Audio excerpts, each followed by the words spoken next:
ಬೆಳಗಾವಿ ಬಳಿಯ ಹಿಂಡಲ್ಗಾದಲ್ಲಿ ಮಾರಾಟ ಏಕೀಕರಣ ಸಮಿತಿಯವರು ಮಾರಾಟ ಸರ್ಕಾರದ ಬೆಂಬಲದೊಂದಿಗೆ ಅದನ್ನು ಕಟ್ಟಲು ಉದ್ದೇಶ ಇರುವಂಥ ಒಂದು ಸ್ಮೃತಿ ಭವನವನ್ನು ನಾವು ಬೆಳಗಾವಿ ಕನ್ನಡ ಸಂಘಟನೆಗಳು ಇಂದು ವಿರೋಧ ಮಾಡಿದ್ದೀವಿ. ಯಾಕಂದರೆ 1986ರಲ್ಲಿ ಶರದ್ ಪವಾರ್ ಅವರು ಮಾರಾಟ ನಾಯಕರು ನಡೆಸಿದಂಥ ಚಳವಳಿ ಕಾಲಕ್ಕೆ ಬೆಳಗಾವಿಯಲ್ಲಿ ದೊಡ್ಡ ಪ್ರಮಾಣದ ಹಿಂಸಾಚಾರ ಆಯಿತು. ಇಲ್ಲಿ ಕನ್ನಡ ಶಾಲೆಗಳಿಗೆ ಪತ್ರಿಕೆಗಳಿಗೆ ಬೆಂಕಿ ಹಚ್ಚಿದರು. ಬೆಳಗಾವಿ ನೀರು ಪೂರೈಸುವಂಥ ಕೊಳವೆಗಳನ್ನು ನೋಡಿದ್ರೆ ಅದು ವಿಷ ಹಾಕುವಂಥ ಕೆಲಸವನ್ನೂ ಮಾಡಿದರು.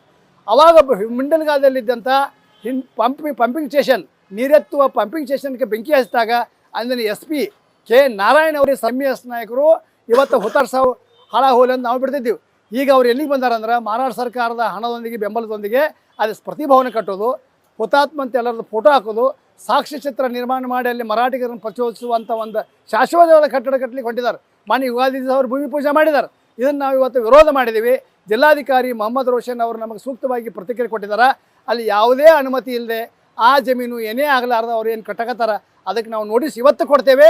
ಆ ಕಟ್ಟಡ ಮೇಲೆ ತಿಳ್ದಂಗೆ ಕ್ರಮ ತಗೋತೀವಿ ಅಂತೇಳಿ ಮೊಹಮ್ಮದ್ ರೋಷನ್ ಅವರು ನಮ್ಮ ಭರವಸೆ ಕೊಟ್ಟರ.